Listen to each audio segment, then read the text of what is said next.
کیسے ہیں آپ لوگ؟ سٹارٹ کریں؟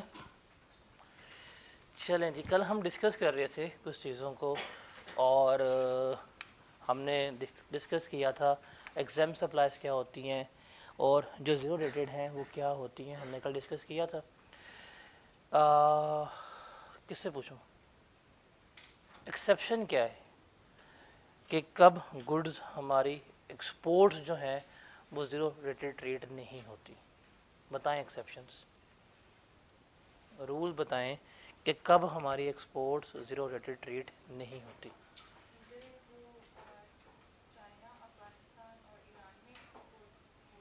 ٹھیک ہے، ٹھیک ہے. اور تیسرا؟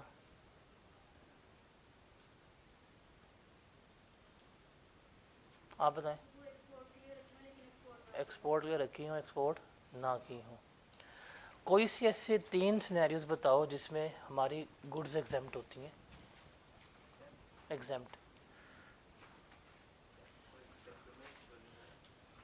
ڈپلومیٹس وغیرہ امپورٹ کریں، ویری گڈ. اور ای پی سی کو کیا؟ ای پی سی کے لیے مشینری امپورٹ گئی، ٹھیک ہے. ایک اور؟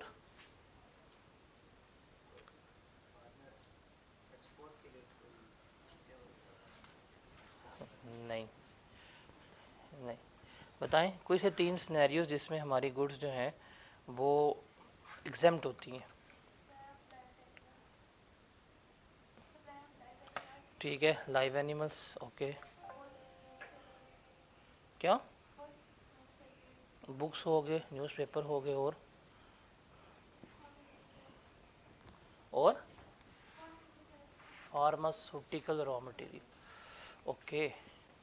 کوئی سے ایسے 3 سینیریوز جس میں ہماری ایکسپورٹس کے علاوہ ہوتی ہیں زیرو ریٹڈ. ایکسپورٹس کے علاوہ کوئی سے 3 سینیریوز جس میں ہماری گڈز جو ہیں وہ زیرو ریٹڈ ہوتی ہیں. پیکنگ مٹیریل، ٹھیک ہے. اور supply of goods to diplomats, اور ٹھیک ہے. ایک اور؟ ہاں، مینوفیکچر کم ایکسپورٹر جو بجلی استعمال کر رہا ہوگا وہ بھی کیا ہوگی ہماری زیرو ریٹڈ ہی ٹریٹ ہو رہی ہوگی. ٹھیک ہے. تو جب کل ہم ڈسکس کر رہے تھے جو ہمارے پاس زیرو ریٹڈ گڈز تھی، جو ہم نے 5th اسکیجول ڈسکس کیا تھا، یا جب ہم نے ایکسپورٹس کی بات کی تھی، تو ہم نے اس میں کلیئرلی ڈسکس کیا تھا کہ ہمیں کیا ملتا ہے؟ ریفنڈ ملتا ہے. یہی ڈسکس کیا تھا نا. اور ریفنڈ کا مطلب کیا تھا؟ Just take an example. آپ نے سیلز کی ہیں اگر 1 ملین کی، اور اگر یہ فال کر رہی ہیں زیرو ریٹنگ میں، تو آؤٹ پٹ ٹیکس کتنا آئے گا؟ 0 روپیز. اور اگر آپ کی پرچیزز تھی فار ایگزامپل 5 لاکھ کی، اور آپ نے 18% کے حساب سے ٹیکس پے کیا ہوا ہے، تو کتنا ہوگا؟ یہ 90,000. تو یہ کیا ہوگا؟ آپ کو 90,000 کا 90,000 ہی کیا ہو جائے گا؟ ریفنڈ ہو جائے گا. یہی چیز ہم نے پڑھی تھی کہ زیرو ریٹنگ کا سب سے بڑا فیچر کیا ہوتا ہے کہ ہمیں گڈز ریفنڈ ہو رہی ہوتی ہیں. ٹھیک ہے. اب ہم دیکھتے ہیں کہ یہ جو ان پٹ ٹیکس ہے اس کا ریفنڈ کرنے کا پروسیجر کیا ہے، کس طرح سے یہ ریفنڈ ہو رہا ہوگا.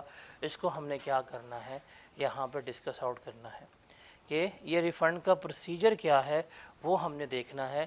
اور یہاں سے تھیوریٹیکل کویسچن آتا ہے کہ ریفنڈ کا پروسیجر کیا ہے بتائیں، اور کس طرح سے ہے وہ ہم نے لے کے چلنا ہے. دیکھیں ریفنڈ کیا ہے کہ ان پٹ ٹیکس جو ریفنڈ ہوگا، جو ہم ریفنڈ لینے جا رہے ہیں، وہ کتنے دنوں میں ہونا چاہیے؟ 45 days of filing of return. اب ریٹرن کا مطلب کیا ہے؟ ریٹرن کہتے ہیں ہمارے پاس سیلز ٹیکس کا ڈاکومنٹ ہوتا ہے. ریٹرن کسے کہتے ہیں؟ ریٹرن بیسیکلی ہمارے پاس ایک سیلز ٹیکس کا ڈاکومنٹ ہے جس میں ہم کیا کرتے ہیں، جس میں ہم تمام ڈیٹیلز جو ہیں جمع کرواتے ہیں کہ جی میں نے سیلز کتنی کی تھی، اس کی تمام ڈیٹیلز بتائی جاتی ہیں. میں نے پرچیزز کتنی کی تھی، اس کی تمام ڈیٹیلز بتاتے ہیں. سیلز کے اوپر میں نے آؤٹ پٹ ٹیکس کتنا کلیکٹ کیا وہ بتایا جائے گا. परचेजेस के ऊपर मैंने कितना इनपुट टैक्स पे किया वो बताया जाएगा, और एंड पे जो मेरा सेल्स टैक्स पेएबल वगैरह होगा वो डिक्लेयर करके गवर्नमेंट को क्या किया जाएगा, पे किया जाएगा। तो जो ये हम डॉक्यूमेंट सबमिट करवाते हैं इसे हम क्या कहते हैं, सेल्स टैक्स रिटर्न कहते हैं। अब सेल्स टैक्स रिटर्न जो है, रिमेंबर, ये हम हर मंथ जमा करवाते हैं। एवरी मंथ जो है, ये जो बिज़नेस हैं, दुकानदार हजरात हैं, हर महीने सेल्स टैक्स रिटर्न जो है वो क्या करते हैं, सबमिट करते हैं। इसकी ड्यू डेट क्या होती है, 15th ऑफ ईच मंथ, कि हर महीने की 15 तारीख को क्या करनी होती है, इन्होंने रिटर्न सबमिट करवानी होती है। अब क्या मतलब, देखें, अगर आपके पास महीना है फरवरी का, तो ये आपका क्या कहलाएगा, ये आपका कहलाएगा टैक्स पीरियड। अब सेल्स टैक्स में टैक्स पीरियड क्या होता है आपका, 1 मंथ होता है। हम हर महीने को क्या कंसीडर करते हैं, टैक्स पीरियड कंसीडर करते हैं। अब जो टैक्स पीरियड है फरवरी का, हमने सारा कुछ जो है वो कैलकुलेट इस 1 महीने का करना है। हमने देखना है कि फरवरी के महीने में हमारी कितनी सेल्स हुई हैं, हम सारी इन्फॉर्मेशन बताएंगे कि जी फरवरी के महीने में इतनी सेल्स हुई हैं। अब ये स्टार्ट हमारी होंगी कब से, 1 फरवरी 2024 से स्टार्ट होंगी और 29 फरवरी 2024, ये हमारे पास एक पूरा महीना है। इस एक पूरे महीने में जितनी मैंने सेल्स की हैं उसका क्या किया जाएगा, रिकॉर्ड गिवन किया जाएगा। फिर इस 1 महीने में जितनी मैंने परचेजेस की होंगी उसका क्या किया जाएगा, रिकॉर्ड गिवन किया जाएगा। तो इस सेल्स के ऊपर जो आउटपुट टैक्स होगा, वो इन परचेजेस पे जो इनपुट टैक्स होगा वो क्या किया जाएगा, प्रोवाइड किया जाएगा, और एंड पे क्या आ जाएगा, सेल्स टैक्स पेएबल। तो ये जो हम रिटर्न जमा करवा रहे हैं वो किस करवा रहे हैं, हर मंथ की जमा करवा रहे होते हैं। अब ये जो फेब का मंथ है, इस फेब की जो रिटर्न जमा होगी उसकी ड्यू डेट क्या होगी, 15 मार्च होगी। बिकॉज इस तारीख से लेके इस तारीख तक हमने सारी सेल्स की हैं, सारी परचेजेस की हैं। अब जब इसकी रिटर्न जमा करवानी है, इसकी ड्यू डेट क्या है, अगले महीने की 15। तो 15 मार्च तक मैंने क्या करनी होगी, ये रिटर्न जमा करवानी होगी। इसके लिए हम वेबसाइट पे जाएंगे, जो हमारा एफपीआर की वेबसाइट है, वहाँ पे हमारा पोर्टल होगा आईआरएस का, वहाँ पे जाके हम इसे क्या कर रहे होते हैं, सबमिट करवा रहे होते हैं। तो 15 तारीख क्या होती है, हमारी ड्यू डेट होती है रिटर्न जमा करवाने की। अब सिमिलरली अगर मैंने मार्च के महीने की रिटर्न सबमिट करवानी हो तो इसकी ड्यू डेट क्या होगी, 15 अप्रैल होगी।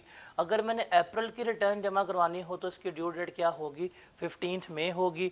अगर मैंने मई के मंथ की रिटर्न जमा करवानी हो तो इसकी क्या होगी ड्यू डेट, 15 जून जो है वो इसकी ड्यू डेट कंसिडर हो रही होगी। मतलब हर महीने की जो रिटर्न है उसकी ड्यू डेट क्या है, अगले महीने की 15 तारीख। हर महीने के रिटर्न की ड्यू डेट क्या है, अगले महीने की 15 तारीख। और सेल्स टैक्स में हम हर महीने की रिटर्न जो है वो सबमिट करवा रहे होते हैं। जैसे अगर यूरो स्टोर हो गया, ये केक्स एंड बेक्स वगैरह हो गई, ये पूरा देखेंगे जी हमारा महीना स्टार्ट हो 1 तारीख को, ख़त्म कब होगा, 31 तारीख को। पूरे उस 1 महीने में कितनी सेल्स हुई हैं, कितनी परचेजेज हुई हैं, कितना आउटपुट टैक्स आया, कितना इनपुट टैक्स पे किया, उसकी रिटर्न जमा करवाएंगे और ड्यू डेट क्या होगी, 15 तारीख होगी। अब आपने जब रिटर्न जमा करवा दी, फॉर एग्जांपल ये फरवरी की रिटर्न है, आपने फरवरी की रिटर्न सबमिट कर दी।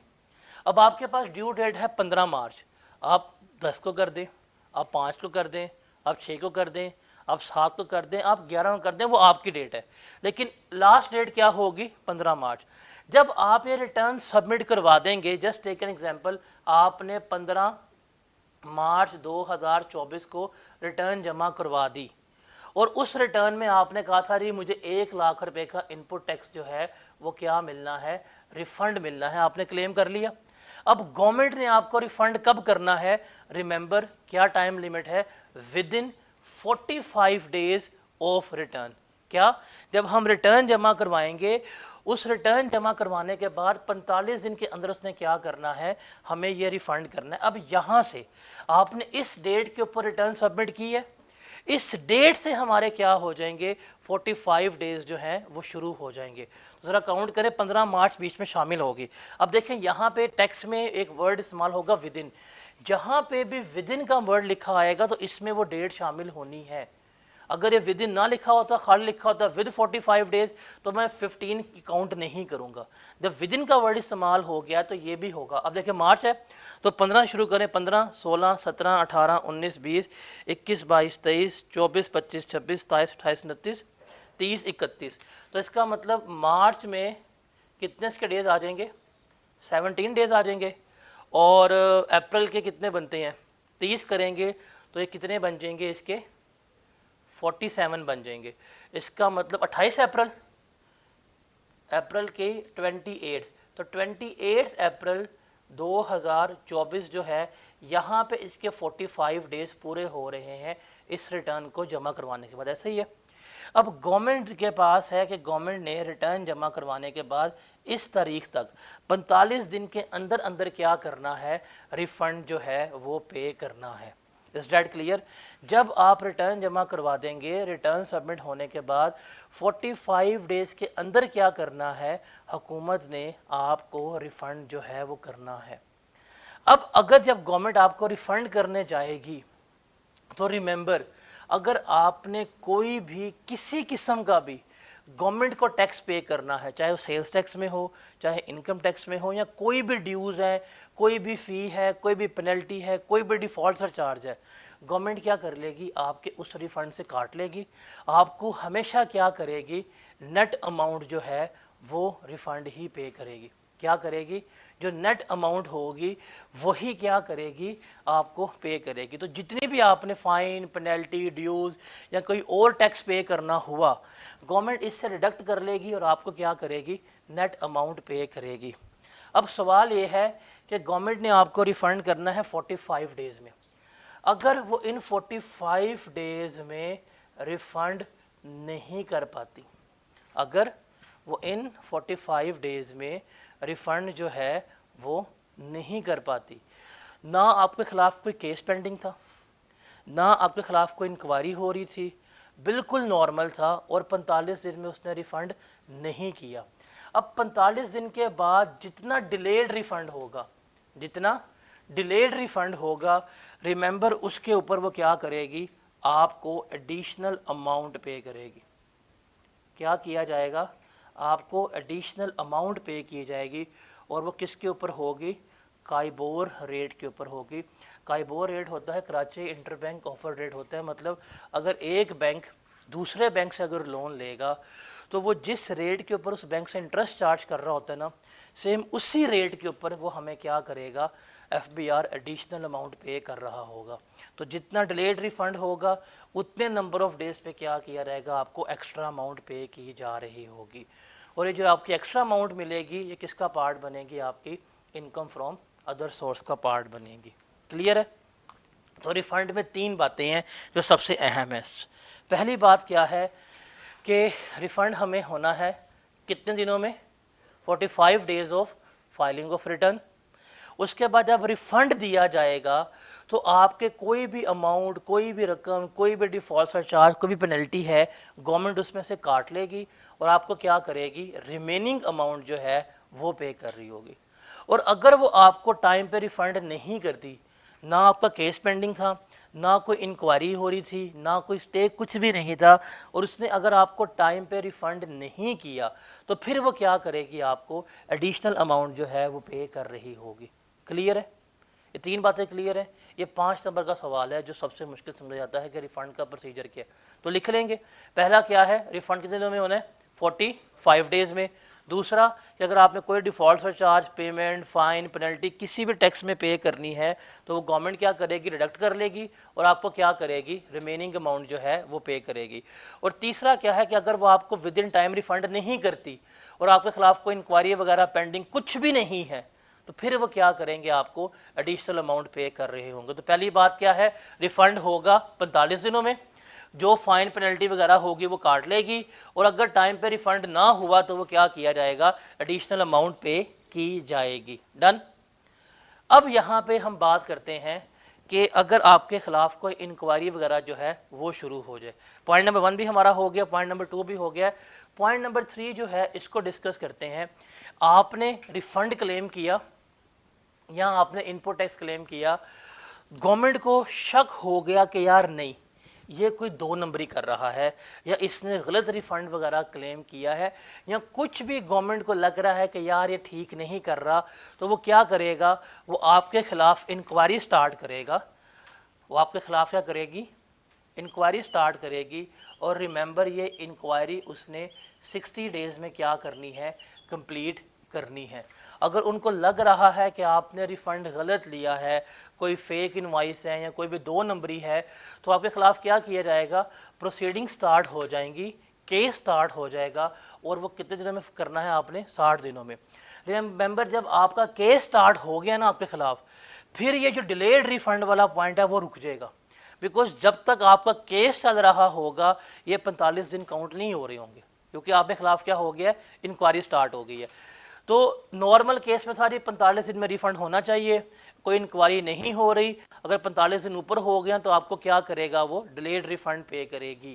لیکن اگر ان کو شک پڑا اور آپ کے خلاف انکوائری اگر سٹارٹ ہو گئی ہے تو کتنے دنوں میں انکوائری کمپلیٹ کرنی ہے، 60 دنوں میں، 60 ڈیز میں کیا کرنی ہے، اس نے انکوائری کمپلیٹ کرنی ہے.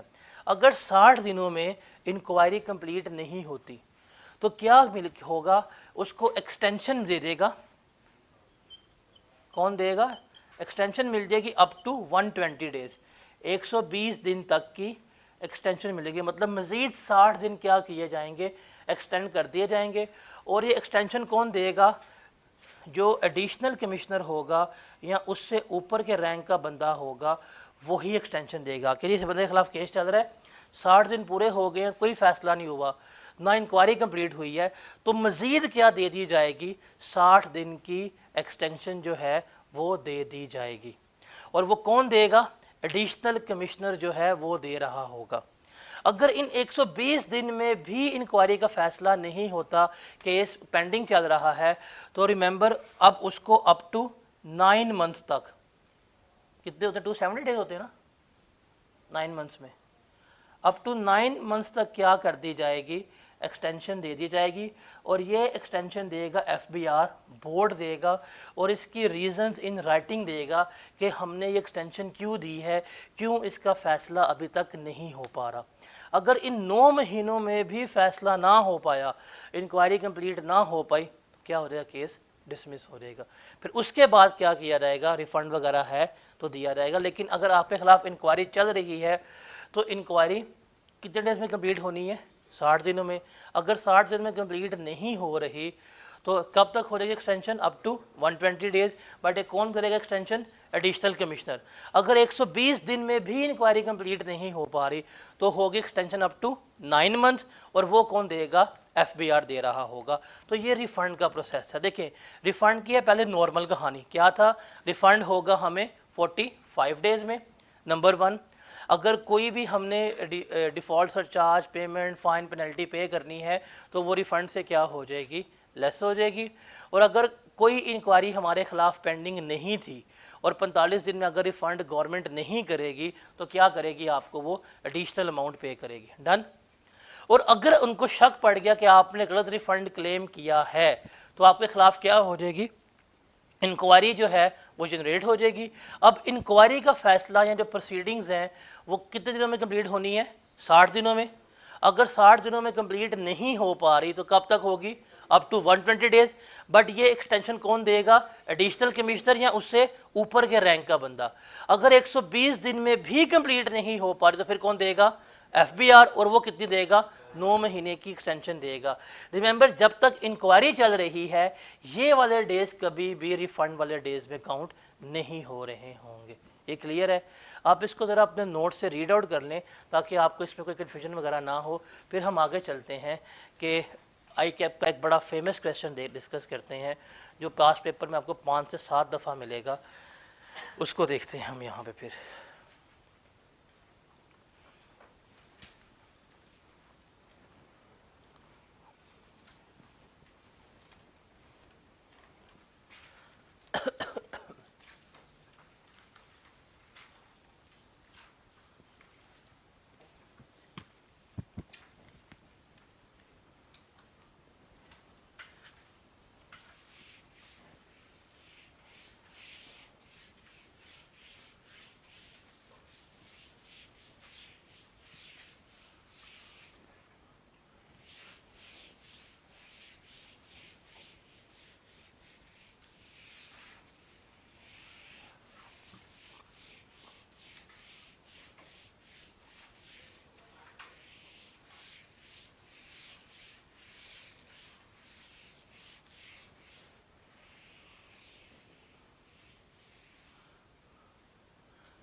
रिमेंबर कोई अगर चीज़ एग्जाम्प्ट है ना, लोकल बेच रहे हैं एग्जाम्प्ट है, अगर हम उसको एक्सपोर्ट कर दें तो वो क्या ट्रीट होगी, ज़ीरो रेटेड। ये याद रखनी है। जैसे for example Quran Majeed exempt है, एक्सपोर्ट कर देंगे क्या होगा, ज़ीरो रेटेड। तो ये चीज़ याद रखनी है। अब आई कैप का बहुत ही फेमस क्वेश्चन है, और ये आपको पास पेपर जब हम कर रहे होंगे तो ये एक रिपीटेड क्वेश्चन मिलेगा, 5 से 7 दफ़ा आ चुका हुआ है। ये एज इट इज़ टेबल आपने करना है कि what is the difference between exam supplies and zero rated supplies. इसका टेबल जो है वो पेपर में लाजमी मांगता है, और ये रटा मार लें, अपनी वर्डिंग में लिखना है, अपनी वर्डिंग में। 5 नंबर का सवाल आएगा और इस पर मिनिमम ये चीज़ें जो है वो क्या करनी है, आपने बतानी है। जैसे डिफरेंस, और जब भी डिफरेंस का सवाल आएगा आपने इसको ये टैबुलर फॉर्म में करना है, टेबल बना कर लिखना है। सबसे पहले बात करते हैं एग्जाम सप्लाइज का मतलब क्या है। अगर बात करें डेफिनेशन की, तो एग्जाम सप्लाइज क्या होती हैं, ये वो सप्लाइज हैं जिसके ऊपर टैक्स चार्ज नहीं होता। और जो हमारे पास है ज़ीरो रेट सप्लाइज, इसका मतलब क्या है, इनके ऊपर टैक्स चार्ज होगा बट 0% के ऊपर। फिर गुड्स की बात करें तो जो हमारे पास एग्जाम सप्लाइज हैं, ये इसमें कौन कौन सी गुड्स आती हैं, जो FBR ने नोटिफाई कर दी हैं, या 6 कैजुअल जो हमने कल पढ़ा था। और इसमें कौन सी गुड्स आती हैं जो एक्सपोर्ट्स हो रही हैं, या 5th कैजुअल वाली जो हमने कल पढ़ा था। अब रिफ़ंड लेने हैं ना, तो रिफ़ंड के लिए हमारे पास इनवॉइस लाजमी होनी चाहिए।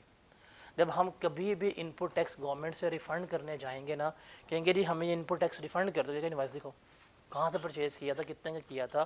तो रिफ़ंड के लिए हमें इनवॉइस जो है वो लाजमी चाहिए, सेल्स की भी और परचेज़ की भी। एग्जाम्ड गुड्स के लिए हमें कोई किसी किस्म की इनवॉइस चाहिए नहीं, बिकॉज इसका इनपुट टैक्स तो मिलना ही नहीं है, सारा वेस्ट हो जाना है, इसके लिए कोई इनवॉइस नहीं चाहिए। फिर इस पर हमें इनपुट टैक्स से कोई एडजस्टमेंट नहीं मिलेगी, और जो हमारे पास ज़ीरो रेटेड है इसमें इनपुट टैक्स जितना भी होगा वो हमारा क्या हो जाएगा, रिफ़ंड हो जाएगा। रिफ़ंड्स लेने हैं तो हमें सेल्स टैक्स में रजिस्टर्ड होना पड़ेगा, लेकिन एग्जाम सप्लाइज के लिए कोई किसी किस्म की रजिस्ट्रेशन जो है हमें नहीं चाहिए होती। तो ये 5 बातें जो हैं वो आपने क्या रखनी है, याद रखनी है। आप इनको अपनी वर्डिंग में लिख दें, अपने सेंटेंसेस में लिख दें, बट यही बातें लिखनी है। पहली बात क्या होगी कि गुड्स हैं कौन सी। पहले आ जाएगी डेफिनेशन कि एग्जाम सप्लाइज क्या होती है, जिन पर टैक्स नहीं है, and what are zero rated, इनके ऊपर टैक्स है बट 0% के ऊपर है। गुड्स कौन सी होंगी, एग्जाम्प्ट में गुड्स हैं 6 कैजुअल वाली, या जो गवर्नमेंट नोटिफाई कर दे। और इसमें गुड्स हमारे पास कौन सी आ रही हैं, 5th कैजुअल वाली या एक्सपोर्ट। फिर एग्जाम्प्ट के लिए इनवॉइस नहीं चाहिए, रिफंड के लिए इनवॉइस चाहिए। एग्जाम्प्ट गुड्स में इनपुट टैक्स की कोई एडजस्टमेंट, कोई ट्रीटमेंट नहीं होगा। जो हमारे पास ज़ीरो रेटेड है इसमें जितना भी इनपुट टैक्स होगा वो हमें क्या हो जाएगा, वापस हो जाएगा। उसके अलावा जो हमारे पास रजिस्ट्रेशन की बात करें तो रिफ़ंड्स के लिए रजिस्टर्ड होना लाजमी है, और एग्ज़ाम सप्लाइज के लिए कोई किसी किस्म की हमें रजिस्ट्रेशन नहीं चाहिए। तो ये पास्ट पेपर एक बहुत ही फेमस क्वेश्चन है जो हमने क्या करना होता है, लेकर चलना होता है। Got it. आपको ये सवाल ऑलमोस्ट 5 दफ़ा पेपर में मिलेगा, पास्ट पेपर में, ऑटम 14 के बाद। तो अभी तक हमने 2 इम्पॉर्टेंट क्वेश्चंस किए हैं जो पास्ट पेपर में आ रहे हैं। एक था बताएं जी एक्सेप्शंस ऑफ ज़ीरो रेटिंग, और दूसरा हमने देखा है ये डिफरेंस कि बताएं ज़ीरो रेटिंग में और एग्जाम्प्ट में डिफरेंस क्या होता है। डन हो गया। ये 2 फेमस क्वेश्चन है, लाइक आई गेस ऑटम 23 में सवाल आया डिफरेंस का, या स्प्रिंग 23 में सवाल आया होगा डिफरेंस का। तो ये सवाल आता रहता है, ये बहुत फेमस क्वेश्चन है। अच्छा जी, अब हम ज़रा बात करते हैं, हमने डिस्कस किया था कि जो हमारा सेल्स टैक्स है जिसको हम लेके चल रहे थे, यहाँ तो उसमें एग्जाम्ड गुड्स आती हैं हमारे पास। एग्जाम्ड का मतलब है कि इसके ऊपर कोई किसी किस्म का सेल्स टैक्स वगैरह जो है वो चार्ज होता ही नहीं है। समझ लग गई है। एग्जाम्ड गुड्स कौन सी होती हैं, क्या कुछ उसमें आएगा, जैसे लाइव एनिमल्स हो गया, एग्रीकल्चर प्रोड्यूस वगैरह हो गया, सैम्पल्स वगैरह हो गए, ये सारे एग्जाम्ड थे। फिर हमने डिस्कस किया था बाद में हमारे पास क्या आती है चीज़ें, टैक्स एबल वाली चीज़ें जो है आ रही होती हैं। अब इस टैक्स एबल में हमारे पास 3 चीज़ें जो हैं जो मेन हमारे सिलेबस से डिस्कस कर रही हैं। एक हमारे पास आएंगी नॉर्मल गुड्स। नॉर्मल गुड्स का मतलब है इनके ऊपर टैक्स चार्ज होगा 18% के ऊपर। दूसरी हमारे पास आएंगी ज़ीरो रेटेड गुड्स, इस पर टैक्स चार्ज होगा 0% के ऊपर। اور تیسری ہمارے پاس جو ہمارے سلیبس سے ریلیٹ کریں گی وہ آئیں گی ریٹیل آئٹمس، اس کو ہم ذرا آگے جا کے ڈسکس کریں گے۔ اس میں سے ہماری جو زیرو ریٹڈ گڈز ہیں یہ بھی ہم نے پوری ڈسکس کر لی ہیں کہ what are zero rating, benefit کیا ہوتا ہے وہ بھی ڈسکس کر لیا، گڈس کون کون سی آئیں گی وہ بھی ڈسکس کر لی، اس کی ایکسیپشن جو ہے وہ بھی ڈسکس کر لی، ریفنڈ کا پروسیجر کیا ہوگا وہ بھی ڈسکس کر لیا۔ جیسے کیا ہے ریفنڈ کا پروسیجر بتائیں ذرا، ریفنڈ کا کیا پروسیجر ہے؟ نمبر 1 45 ڈیز میں کیا ہوگا؟ ریفنڈ ملے گا۔ کوئی penalty, default surcharge, fine, tax وغیرہ پے کرنا وہ گورنمنٹ کو، گورنمنٹ کیا کرے گی؟ اس کو ڈیڈکٹ کر لے گی۔ اس کے بعد کیا ہوگا؟ اگر 45 ڈیز میں گورنمنٹ ریفنڈ نہیں کرتی اور ہمارے خلاف کوئی انکوائری وغیرہ پینڈنگ نہیں ہے تو پھر کیا کیا جائے گا؟ وہ ہمیں ایڈیشنل اماؤنٹ پے کرے گی۔ وہ کس ریٹ پہ ہوگی؟ کائبور ریٹ کے اوپر ہوگی۔ ڈن۔ اور اگر ہم نے گورنمنٹ کو شک ہے کہ ہم نے ریفنڈ غلط لے لیا ہے تو کیا ہوگا؟ انکوائری کتنے دنوں میں ہونی ہے؟ اگر 60 دن میں کمپلیٹ نہ ہو تو اپ ٹو 120 ڈیز۔ کون دے گا ایکسٹینشن؟ Additional commissioner. اگر 120 ڈیز میں بھی نہ ہو تو کون دے گا؟ اور کتنے ماہ کی؟ ٹھیک ہو گیا۔ اور ایکسپورٹس ہماری کب زیرو ریٹڈ نہیں ہوتی؟ ایکسپورٹس ہماری کب زیرو ریٹڈ نہیں ہوتی بتائیں؟ Held for export but not exported, export but reimport, اور ایکسپورٹ ٹو ایران، افغانستان اور چائنا۔ یہ 2 سوال موسٹ فریکوینٹلی ہیں جو ایک ہی ٹاپک سے کیا ہو رہے ہیں؟ ٹیسٹ ہو رہے ہیں۔ ٹھیک ہے۔ اور اس کے علاوہ پھر ہم نے ڈفرینس بھی ڈسکس آؤٹ کر لیا۔ تو ایگزامپٹ سپلائز اور زیرو ریٹڈ جو ہیں وہ ہماری ڈیٹیل میں ڈسکس ہو گئی ہیں۔ اب ہم ڈسکس کرتے ہیں یہاں پہ نارمل گڈس کو، اس کو لے کے چلیں گے کیا ہے اور کس طرح سے ہم اس کو لے کے چل رہے ہیں۔ یہ ہیں جی ہماری نارمل گڈس جو ہم روزمرہ میں چیزوں کو لے کے آ رہے ہیں اس کو۔ اب نارمل گڈس میں کیا ہوگا؟ ہمارا ان پٹ ٹیکس جو ہے وہ ہم کلیم کر رہے ہوں گے۔ ہم نے کل ڈسکس کیا تھا کلیم کا مطلب کیا ہوتا ہے، کون بتائے گا؟ What is the meaning of input tax claim کرنا؟ آؤٹ پٹ میں سے ان پٹ ٹیکس جو ہے ایڈجسٹ کر دینا، وہ ہمارا کیا ہوتا ہے؟ کلیم کرنا۔ اب فار ایگزامپل آپ نے سیلز کی ہیں 1 ملین کی، اور یہ اگر نارمل میں فال کر رہی ہیں 18% کے حساب سے میرا ٹیکس کتنا آئے گا؟ 1,80,000، اور یہ میرا کیا کہلائے گا؟ آؤٹ پٹ ٹیکس کہلا رہا ہوگا۔ ایسے ہی ہے۔ اور اگر آپ نے پرچیزز کی تھی فور ایگزامپل 5 لاکھ کی، 18% کے حساب سے آپ نے کتنا ان پٹ ٹیکس پے کیا ہوگا؟ 90,000۔ یہ آپ کا کیا ہوگا؟ ان پٹ ٹیکس ہوگا۔ یہ ہم لیس کروائیں گے اور ریمیننگ جو ہے وہ گورنمنٹ کو کیا کر دیا جائے گا؟ پے کر دیا جائے گا۔ یہ ہماری سیلز ٹیکس لائبلٹی ہے۔ اب دیکھیں اس آؤٹ پٹ ٹیکس میں سے یہ ان پٹ ٹیکس کو لیس کروانا، یہ عمل ہمارا کیا کہلاتا ہے؟ ان پٹ ٹیکس کلیم کرنا کہلاتا ہے۔ تو نارمل جو ہمارا ریٹ ہے جس میں ہم سیلز ٹیکس چارج کر رہے ہوتا ہے وہ کیا ہے؟ 18% جو ہے اس پہ ہم لے کر چل رہے ہوتے ہیں۔ ٹھیک ہے، از دیٹ کلیئر؟ اب یہاں پہ نا کہانی شروع ہوتی ہے کہ سیلز کرنے کی۔ اب دیکھیں ایک رجسٹرڈ، یہ ساری کہانی، اچھا یہ کون کرے گا؟ یہ ان پٹ ٹیکس کون کلیم کر پائے گا؟ جو رجسٹرڈ پرسن ہے۔ کون کلیم کر پائے گا؟ رجسٹرڈ۔ جو رجسٹرڈ پرسن نہیں ہے وہ کبھی بھی یہ کلیم نہیں کر پائے گا۔ اب یہ ساری کہانی کس کے اوپر ہے؟ یہ ساری کہانی جو ہے وہ رجسٹرڈ پرسن کے لیے۔ کس کے لیے ہے؟ رجسٹرڈ پرسن کے لیے ہے۔ اب کیا پاکستان میں جتنے بھی ہم سپلائی چین ڈسکس کر کے آتے ہیں، فار ایگزامپل ہم شروع ہوتے ہیں امپورٹر سے، امپورٹر سے اگلی باری آتی ہے مینوفیکچرر کی، مینوفیکچر سے اگلی باری آتی ہے کس کی؟ ڈسٹریبیوٹر کی، اس سے آتی ہے ہول سیلر کی، پھر آتی ہے ریٹیلر کی۔ یہ ایک سپلائی چین ہے۔ کیا اس میں سارے لوگ رجسٹرڈ ہوتے ہیں؟ کہ سارے لوگ رجسٹرڈ ہیں؟ نہیں، کچھ کو تو ہم نے خود ایگزامپٹ کیا ہوا ہے، کچھ ویسے رجسٹرڈ نہیں ہے۔ جیسے فار ایگزامپل ہم نے کلیئرلی ٹیکسٹ نے بتا دیا ہے کہ اگر کوئی بھی بندہ جو کاروبار کر رہا ہے ایگزامپٹ گڈس کا، جو ہم بھی پڑھ کے آئے ہیں، اس بندے کو رجسٹرڈ ہونے کی ضرورت ہی نہیں ہے۔ جیسے ایک سبزی فروش ہے، وہ کس میں ڈیل کر رہے ہیں؟ ویجیٹیبلس میں۔ ہم کل کیا پڑھ کے آئے ہیں؟ एग्रीकल्चर गुड्स क्या होती हैं? एग्जाम्प्ट। जब एक बंदा डील ही एग्जाम्प्ट गुड्स में कर रहा है तो उसको हमने खुद क्या कह दिया है, आपको रजिस्टर्ड होने की ज़रूरत नहीं है।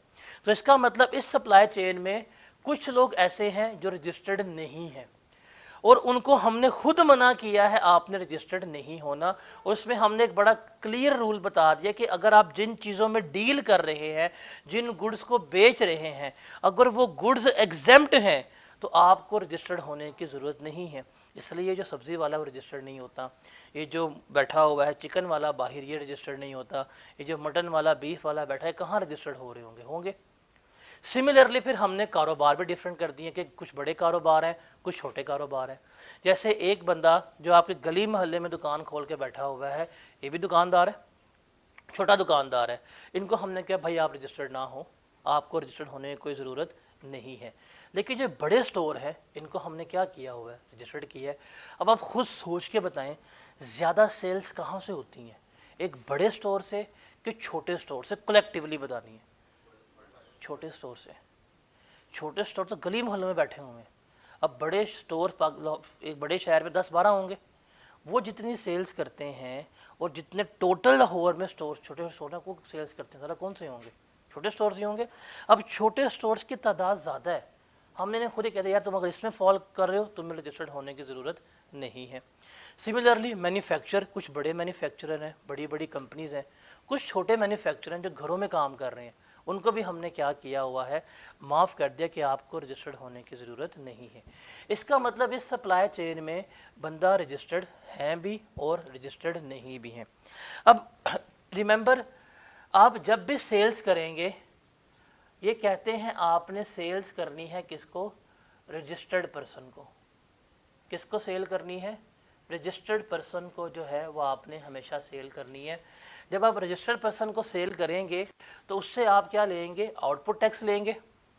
जो आपने इनपुट टैक्स पे किया था वो लेस करवाएंगे और आप क्या करेंगे? रिमेनिंग जो है वो गवर्नमेंट को पे कर देंगे। लेकिन हमारे माशरे में तो अनरजिस्टर्ड पर्सन भी घूम रहे हैं। अब क्या इसने हमें मना कर दिया अनरजिस्टर्ड पर्सन सेल करने का? The answer is no. अब देखें एक चीज़ देखिएगा कि ये 1 मिलियन का सामान जिस बंदे ने इससे ख़रीदा है उसने कितना टैक्स पे किया था? 1,80,000। जो इसका आउटपुट टैक्स है क्या वो किसी का इनपुट टैक्स नहीं? और जिसका इनपुट टैक्स है क्या वो क्लेम नहीं कर रहा होगा? वो क्लेम भी कर रहा होगा। अगर आपको याद हो जो हमने सप्लाई चेन बनाई थी फर्स्ट लेक्चर के ऊपर, उसमें देखा था कि एक बंदे का आउटपुट क्या होता है, दूसरे बंदे का इनपुट होता है, तो वो क्लेम कर रहा होता है। अब रजिस्टर्ड पर्सन तो ये क्लेम कर लेगा, लेकिन अनरजिस्टर्ड पर्सन को ये अलाउ नहीं होता। और इन्होंने हमें फिर क्या कह दिया है कि ठीक है अब लोग रजिस्टर्ड भी नहीं हो रहे, अनरजिस्टर्ड भी हैं, तो जब भी आप सेल्स करेंगे अनरजिस्टर्ड पर्सन को, जब भी क्या करेंगे? सेल्स करेंगे अनरजिस्टर्ड पर्सन को, तो आपने उनसे 4% क्या करना है? फर्दर टैक्स जो है वो भी लेना है। क्या करना है?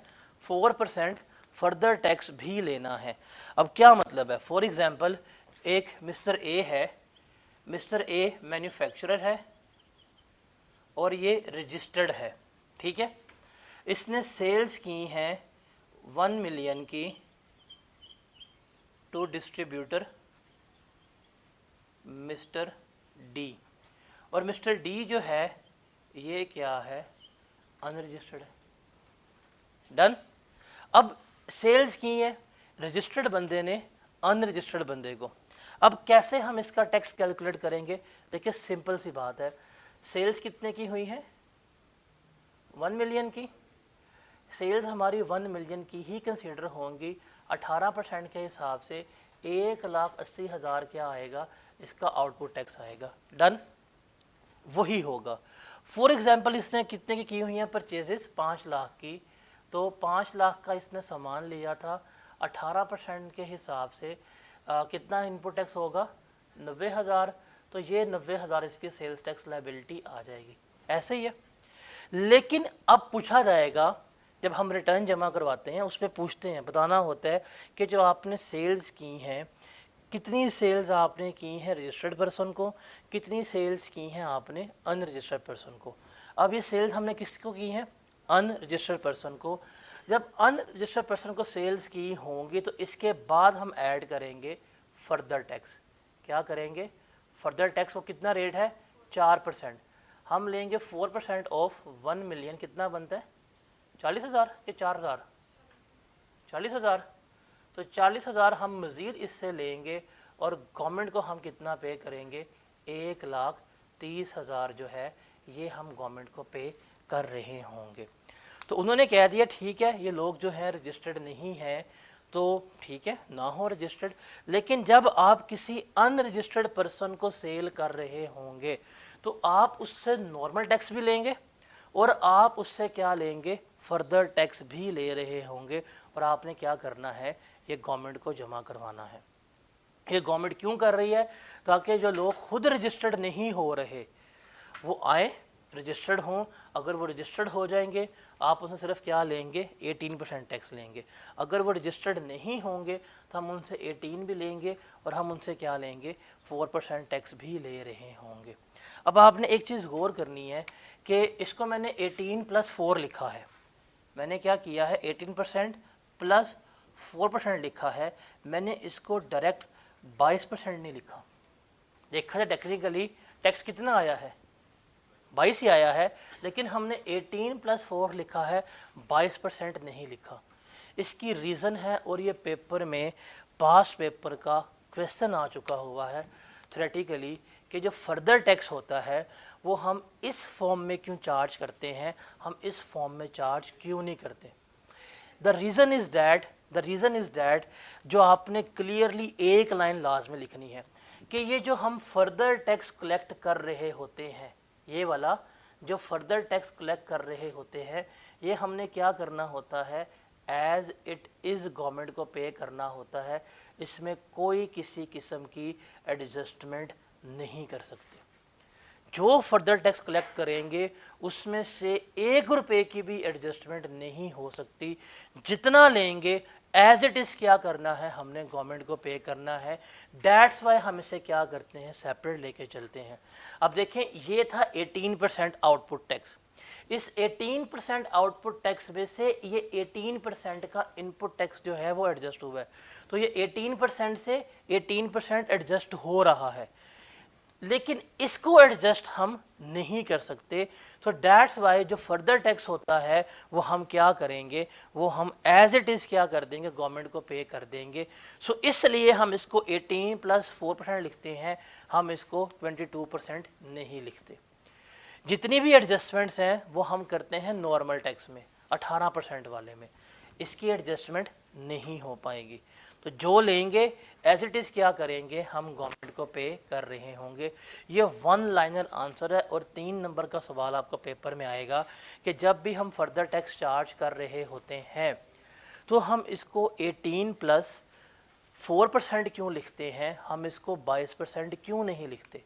ये टेक्निकल सवाल है, जब मैं आपको पास पेपर में करवा रहा हूँगा आप इसके एग्जामिनर कमेंट्स पढ़िएगा। ये one of the worst attempted question में आता है कि बच्चों को रीज़न नहीं पता, सिर्फ बच्चे 3 में से 1 नंबर भी सिक्योर नहीं कर पाए थे। अब रीज़न क्या है? हम इसको 22% क्यों नहीं लिख रहे, हम इसको 18+4% क्यों लिख रहे हैं? क्या रीज़न है? सिंपल एक लाइन, वो क्या है कि जो फर्दर टैक्स हम कलेक्ट करेंगे वो एज इट इज़ क्या किया जाएगा? गवर्नमेंट को पे किया जाएगा। उसमें कोई किसी किस्म की एडजस्टमेंट हम नहीं कर सकते। एडजस्टमेंट हमेशा किस में होगी? हमारी नॉर्मल टैक्स में होगी। हम कभी भी फर्दर टैक्स में कोई एडजस्टमेंट नहीं कर सकते। ये अगर एक लाइन भी लिख देंगे आप तो आपको मार्क्स जो है पूरे मिल जाएंगे। तो क्या रीज़न है इसकी? फर्दर टैक्स में कोई किसी किस्म की एडजस्टमेंट नहीं हो सकती। जितना कलेक्ट करेंगे एज इट इज़ क्या करेंगे? गवर्नमेंट को पे कर देंगे। सो डैट्स वाई हम इसे कितना लिखते हैं? 18+4%। बिकॉज इसमें नज़र आ रहा है कि जो 18% है उसमें से इनपुट टैक्स एडजस्ट होगा, जो 4% है उसमें से कोई किसी किस्म की एडजस्टमेंट नहीं हो रही होगी। डन? ये क्लियर है? अब उसके बाद अगर आप नोट्स पे आते हैं तो आपको एक बड़ा फेमस क्वेश्चन मिलेगा, और ये one of the most famous question है न्यूमेरिकली, थ्योरेटिकली। थ्योरेटिकली 6 नंबर का भी मिला है पास पेपर में, 5 नंबर का भी मिलेगा, और न्यूमेरिकली हर अटेम्प्ट में ये चीज़ आती है। ये है एक्सेप्शन टू दिस रूल। हमारा रूल क्या है कि जब भी हम अनरजिस्टर्ड पर्सन को सेल करेंगे उसे क्या करेंगे, 4% फर्दर टैक्स जो है वो चार्ज कर रहे होंगे। हमारा नॉर्मल रूल क्या है, जब भी हम अनरजिस्टर्ड पर्सन को सेल करेंगे कितना टैक्स चार्ज करेंगे, 4% फर्दर टैक्स जो है वो चार्ज करेंगे। हम नॉर्मल रूल यहाँ पे लिख लेते हैं। नॉर्मल रूल है जी हमारा 4% फर्दर टैक्स जो है वो चार्ज होगा when sales to unregistered person. ये नॉर्मल रूल है। अब इस रूल की हमने देखनी है एक्सेप्शंस, कि बताना है कि वो कौन सी ऐसी चीज़ें हैं या वो कौन सी ऐसी ट्रांजैक्शंस हैं जिसमें हम सेल तो कर रहे हैं, हम सेल तो कर रहे हैं, कर भी अनरजिस्टर्ड पर्सन को रहे हैं, लेकिन उस पर कोई किसी किस्म का फर्दर टैक्स चार्ज नहीं हो रहा। Numerically super important, theoretically super important. ये सेकंड क्वेश्चन है टैक्स का जो हम एक्सेप्शन वाला डिस्कस कर रहे हैं। इससे पहले हमने डिस्कस किया था जो हमारे पास एक्सपोर्ट्स थी उसकी एक्सेप्शन। अभी सेकंड है कि बताएं जी फर्दर टैक्स किन किन केसेस में चार्ज नहीं हो रहा होता, वो हमने यहाँ पे देखना है। पहला पॉइंट है कि जो इलेक्ट्रिसिटी, जो बिजली हो गई, अगर वो सप्लाई की जा रही है डोमेस्टिक या एग्रीकल्चर कंज्यूमर्स को, देखा पेज नंबर कौन सा है, पेज नंबर 465 के ऊपर एंड के ऊपर आ रहा है ये फर्दर टैक्स, ठीक है, पेज नंबर 465 एंड के ऊपर आ रहा है। पहली बात क्या है कि जो बिजली सप्लाई की जा रही है डोमेस्टिक या एग्रीकल्चर कंज्यूमर को, डोमेस्टिक का मतलब होता है घरेलू। आप जाएं अपने घरों का बिल उठाएं, क्या आप रजिस्टर्ड सेल टैक्स में, क्या घर वाले रजिस्टर्ड सेल टैक्स में, नहीं, लेकिन आपको बिजली सप्लाई की जा रही है। जो आपको बिजली सप्लाई की जा रही है, आपके बिजली के बिल में 18% टैक्स ही चार्ज हुआ है। 18 के बाद कोई उसने फर्दर टैक्स 4% चार्ज नहीं किया। लेकिन जाएं किसी दुकान का बिल पकड़ें जिसका लगा हो कमर्शियल मीटर और वो रजिस्टर्ड भी नहीं होगा, उसके बिजली के बिल में 18% प्लस क्या होगा, 4% फर्दर टैक्स भी शामिल होगा। तो जो बिजली सप्लाई की जा रही है एग्रीकल्चर कंज्यूमर्स को या डोमेस्टिक कंज्यूमर्स को, उसके ऊपर हम कोई किसी किस्म का फर्दर टैक्स जो है वो चार्ज नहीं कर रहे होते। आप जाके अपने घरों का बिल लाजमी देखिएगा। उसके बाद जो नेचुरल गैस वगैरह सप्लाई की जा रही होती है डोमेस्टिक कंज्यूमर्स को या सीएनजी स्टेशंस को, आप जाएं घर का गैस का बिल उठाएं, उसके ऊपर जस्ट 18% टैक्स चार्ज होगा, कोई फर्दर टैक्स चार्ज नहीं हो गया। क्या हम रजिस्टर्ड हैं? नहीं, हम अनरजिस्टर्ड हैं, लेकिन हमसे फर्दर टैक्स नहीं लिया जा रहा।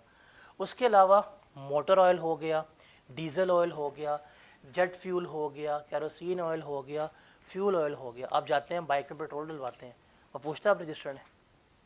अनरजिस्टर्ड है ना, कोई आप टैक्स ले रहा है फर्दर टैक्स? नहीं। आप डीजल डलवाते हैं, आप मिट्टी का तेल लेके आते हैं, जो नॉर्मल टैक्स है वही चार्ज हो रहा है, कोई फर्दर टैक्स चार्ज आपसे नहीं हो रहा। उसके बाद जो गुड्स रिटेलर बेचते हैं डायरेक्टली एंड कंज्यूमर को, आप दुकान पे जाते हैं, for example cakes and bake चले जाएं, कारफूर चले जाएं, मेट्रो चले जाएं, जो इस तरह के स्टोर है, जब आप उनसे गुड्स लेते हैं आपको बिल प्रोवाइड करते हैं और बिल के ऊपर सिंपल क्या करते हैं, वो आपको 18% जो है वो टैक्स चार्ज उन्होंने किया होता है। जैसे ये है जलाल सन्स की है, ओके, सैंडविच खा के आए, ये अभी खा के आए हो, रोज़ों में शर्म नहीं आई? टाइम तो अभी नज़र आ रहा है मुझे, 9:30 AM, इसने रोज़ा पक्का किया है। जैसे आप ये देखें तो इस इनवाइस पे लिखा हुआ है क्लियरली, हालांकि ये बंदा रजिस्टर्ड नहीं है। अब इनवाइस देखिएगा, अभी बंदा ये रजिस्टर्ड नहीं था, अनरजिस्टर्ड था, सामान बाय किया, तो जस्ट इसके ऊपर कितना टैक्स चार्ज हुआ है, 18%, कोई फर्दर टैक्स चार्ज नहीं होगा। क्यों? बिकॉज ये गया है डायरेक्ट किसके पास, रिटेलर के पास। अगर आप डायरेक्टली एंड कंज्यूमर को सामान बेच रहे हैं, किसको, डायरेक्टली एंड कंज्यूमर को, देखिए हमारे पास सप्लाई चेन है ये वाली, शुरू होती है इम्पोर्टर से, امپورٹر دے گا مینوفیکچر کو, یہ دے گا ڈسٹریبیوٹر کو, یہ دے گا ہول سیلر کو, یہ دے گا ریٹیلر کو, اور اینڈ پہ کون آئے گا؟ کنزیومر. اگر مینوفیکچرر ڈائریکٹ دے دے اینڈ کنزیومر کو, یا جو ریٹیلر ہے وہ ڈائریکٹلی بیچ دے اینڈ کنزیومر کو. اب اینڈ کنزیومر کو کبھی بھی کوئی چیز بیچ رہے ہیں, کوئی بھی بندہ بیچ رہا ہو, اینڈ کنزیومر سے کبھی بھی فردر ٹیکس چارج نہیں ہوتا. اس پوائنٹ کو لکھ لیں, اینڈ کنزیومر سے کبھی بھی فردر ٹیکس جو ہے وہ چارج نہیں ہوتا. اب اس ایک پوائنٹ کے اوپر آپ کو ایگزامنر کیسے گھما سکتا ہے, اس ایک پوائنٹ کے اوپر آپ کو ایگزامنر کیسے گھمائے گا؟ فار ایگزامپل وہ کہتا ہے جی آپ کا بزنس ہے اور آپ پنکھے مینوفیکچر کرتے ہیں. کیا کرتے ہیں؟ پنکھے مینوفیکچر کرتے ہیں. آپ نے 100 پنکھے سیلز کیے ہیں ایک ڈسٹریبیوٹر کو جو سیلز ٹیکس میں رجسٹرڈ نہیں ہے. کیا کہے گا؟ نیومیریکلز میں پوائنٹ, یہی پوائنٹ نیومیریکل میں زیادہ آتے ہیں. آپ نے پنکھے سیل کیے ہیں ایک ڈسٹریبیوٹر کو جو سیلز ٹیکس میں رجسٹرڈ نہیں تھا, تو آپ اس سے ٹیکس لیں گے 18%, اور کیا لیں گے 4% فردر ٹیکس بھی لیں گے. ڈن. پھر وہ کہتا ہے کہ آپ نے 50 پنکھے ہیں وہ ڈائریکٹلی بیچے ہیں ایک سکول کو. آپ نے کیا بیچ دی ہیں؟ سکول کو بیچ دی ہیں. اب آپ دیکھیں, آپ جب سکول کو پنکھے بیچ رہے ہیں تو سکول نے کیا کرنا ہے؟ پنکھوں کا لگانے ہیں کہ آگے بیچنے ہیں؟ لگانے ہیں. تو اس کیس میں سکول کیا ہوا؟ And consumer. تو اگر وہ فیکٹری والا اگر سکول والوں کو ڈائریکٹلی پنکھے بیچ رہا ہے, سکول والے کون ہیں؟ And consumer. کیا وہ رجسٹرڈ ہوں گے؟ نہیں. لیکن اب ان سے فردر ٹیکس چارج نہیں ہوگا. جیسے یہ اے سی ہیں, اب ہائر ہے, بنائے گا, بیچے گا ڈسٹریبیوٹر کو, ہول سیلر کو, ریٹیلرز, پھر آئیں گے اینڈ کنزیومر. ٹھیک ہے. اگر ڈسٹریبیوٹر رجسٹرڈ نہیں ہے تو کیا لے گا؟ ان سے فردر ٹیکس لے گا. ہول سیلر نہیں ہے, ان سے کیا لے گا؟ فردر ٹیکس لے گا. جاتے ہیں ایس بی آئی والے, ڈائریکٹ بات کرتے ہیں ہائر والوں سے, جی ہمیں چاہیے 100 اے سی. کہتے ہیں ٹھیک ہے. وہ اٹھاتے ہیں کمپنی والے, ڈائریکٹلی ایس بی آئی والوں کو 100 اے سی بیچ دیتے ہیں. اب ایس بی آئی والے کیا ہوں گے؟ اینڈ کنزیومر ہوں گے. کیا یہ رجسٹرڈ ہے سیلز ٹیکس میں؟ نہیں. لیکن ان سے فردر ٹیکس چارج نہیں ہوگا. تو ریممبر, یہ جتنی فیکٹری آؤٹ لیٹ سیلز ہوتی ہیں ان کے اوپر کوئی فردر ٹیکس چارج نہیں ہوتا, بیکاز کیا کر رہا ہے فیکٹری؟ ڈائریکٹلی کس کو بیچ رہی ہے؟ کنزیومر کو بیچ رہی ہے.